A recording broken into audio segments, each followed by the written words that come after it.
আখতারুজ্জামান ইলিয়াসের খোয়াবনামা উপন্যাসটা পড়ে শেষ করলাম। ভাবলাম এইটা নিয়ে কথা বলা যেত। অনেক বড় উপন্যাস, 360 পৃষ্ঠার মতো। অনেক কথা মাথায় জমে আছে, পড়তে গিয়ে অনেক কথা মাথায় আসছে। সেসব চিন্তা বেশিরভাগই ঢুকে রাখা হয় নাই। যতটুকু মনে আছে সেটার ভিত্তিতেই কিছু কথা বলবো।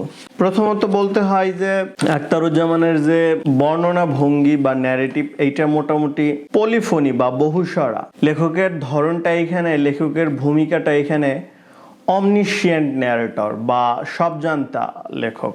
তিনি সব জানেন, চরিত্রের ভেতর বাহির মনস্তত্ত্ব সব, মস্তিষ্কে কি চলতেছে সব তিনি জানেন। তাদের মনের ভেতরে গিয়ে সেই সব বিশ্লেষণ করতে পারেন বা সেই সব ভাবনাকে ধরতে পারেন। এই ধরনের বর্ণনা ভঙ্গি পড়তে মজাই লাগে, কিন্তু এর কিছু সীমাবদ্ধতা তো আছেই।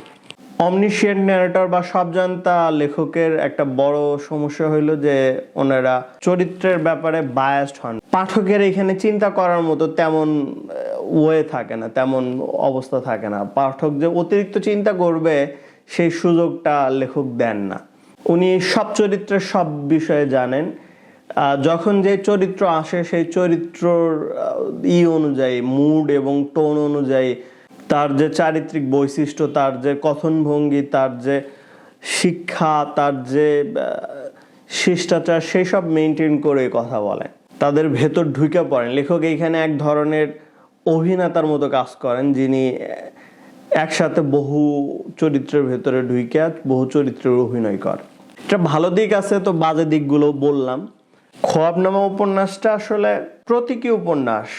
মেটাফোরের ব্যবহার করে উনি ওনার রাজনৈতিক, ওনার যে বোঝাপড়া দেশভাগ নিয়ে, রাজনীতি নিয়ে, সেগুলোই উনি ডিল করছেন খোয়াবনামা উপন্যাসে।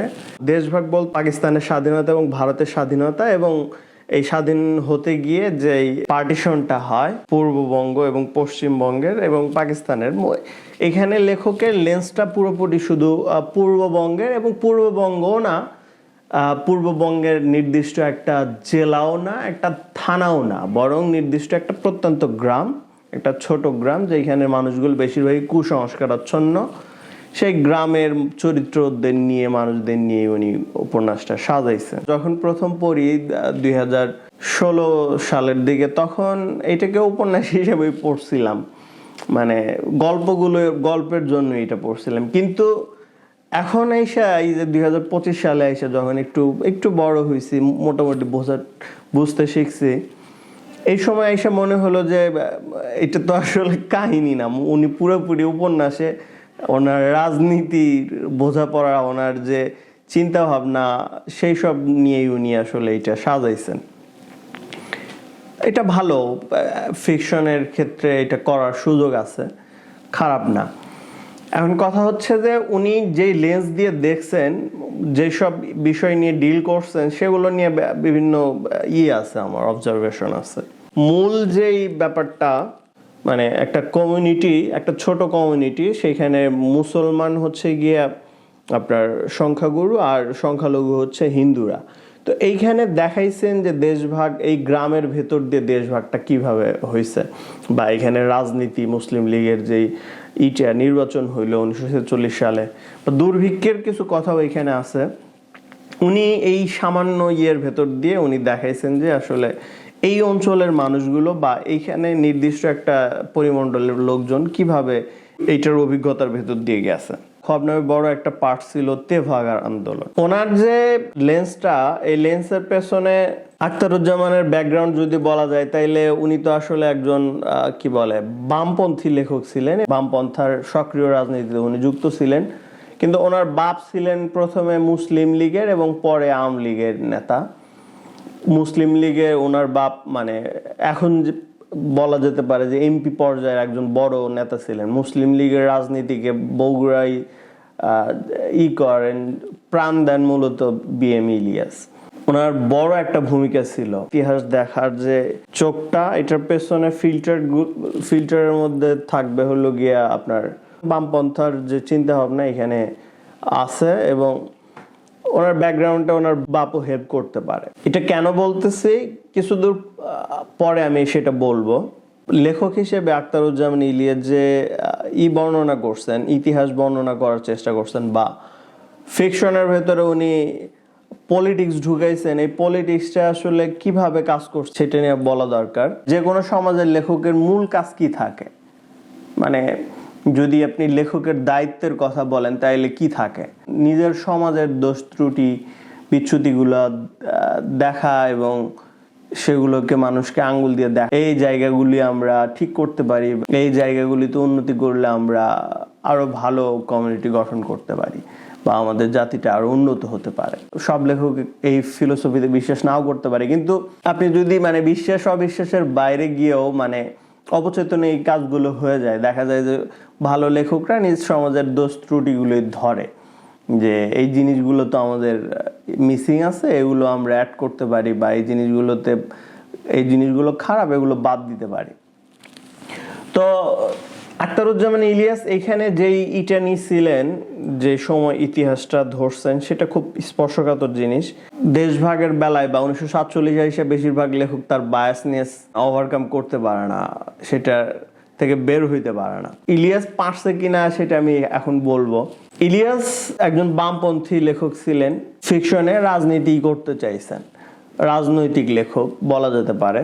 কাতলাহার বিলকে ঘিরে একটা গ্রাম গিরিরডাঙ্গা বা নিজ গিরিরডাঙ্গা গোলাবাড়ি, ওই অঞ্চলের যে ইটা, সেইখানে দেখতে গিয়ে ওইখানের যে কমিউনিটি, ওইখানের যে সমাজ, নিজের সমাজ, উনি তো মুসলমান এবং ওনার সমাজ মানে মুসলমানের সমাজকে উনি রিপ্রেজেন্ট করছেন। তো এইখানে ইলিয়াস যেটা করছেন, নিজ সমাজের দোষ ত্রুটিগুলো ধরছেন, যে আমরা এই খারাপিগুলো করছি, এগুলো না করলেও করতে পারতাম, মানে এই ক্ষতগুলো, এই দাগগুলো আমাদের আছে। এটা একটা ভালো দিক, ভালো লেখকের গুণ, এটা ইলিয়াসের এটা ছিল। কিন্তু এখানে করতে গিয়া যেহেতু দুইটা কমিউনিটি ছিল, হিন্দু এবং মুসলমান, এখানে দুই কমিউনিটির মানে যখন দোষ ত্রুটিগুলো আপনি কম্পেয়ার করবেন, তখন দেখা যাবে যে উনি নিজ সমাজের দোষ ত্রুটিগুলো বেশি ধরছেন। এটা ভালো, একজন সভ্য মানুষ হিসেবে এটা দরকার আছে। ইলিয়াস এখানে কি করছেন, মুসলমানদের দোষ বেশি ধরছেন। নিজ কমিউনিটির দোষ ধরতে গেলে কয়েকটা অবস্থা তৈরি হয়। একটা হলো লেখক সাম্প্রদায়িক লেখক একভাবে লিখবে, অসাম্প্রদায়িক লেখক একভাবে লিখবে। যদি অন্য কমিউনিটির দোষ ধরতে যায় তখন কি হয়, তখন কয়েকটা অবস্থা তৈরি হয়, কিছু কন্ডিশন আছে এখানে। লেখক যদি অসাম্প্রদায়িক হয় তাইলে নিজের সমাজের দোষটা বেশি ধরবে, আর সাম্প্রদায়িক হইলে তো অন্য সমাজের দোষগুলো বেশি ধরবে এবং কল্পনার আশ্রয় নিয়ে কাল্পনিক কিছু দোষ ত্রুটিও তাদের উপর চাপায় দিবে।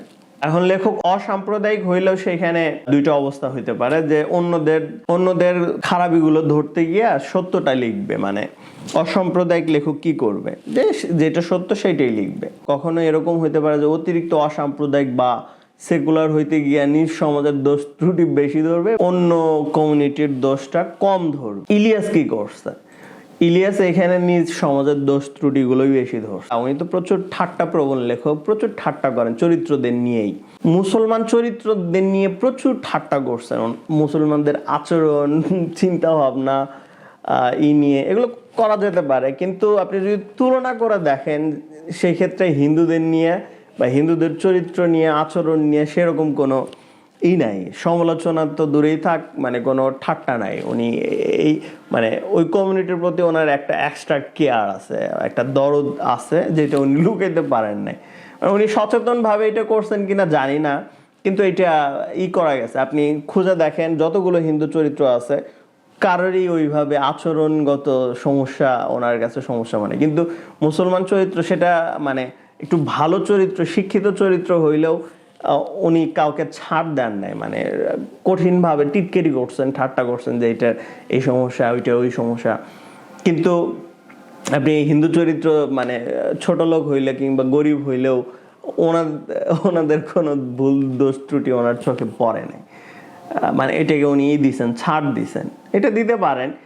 চরিত্রদের নিয়ে যে ঠাট্টা করার ব্যাপারটা, এটা মানে ঠাট্টার ক্ষেত্রে এটা হয়েছে, কিন্তু সমালোচনা বা তাদের যে দোষ ত্রুটি ধরা হয়নি এমন না। মানে তাদের বক্তব্যগত যে ইগুলো, মানে রেসিস্ট যে কমেন্টগুলো বা জাতি বিদ্বেষী যে কথাবার্তাগুলো, মানে নর্মালি যেগুলো হিন্দুরা বলে মুসলমানদের, যে অজাত বা এরা অসভ্য বর্বর, এই ধরনের কমেন্টগুলো প্রচুর উনি ব্যবহার করছেন, যে এটা সত্য।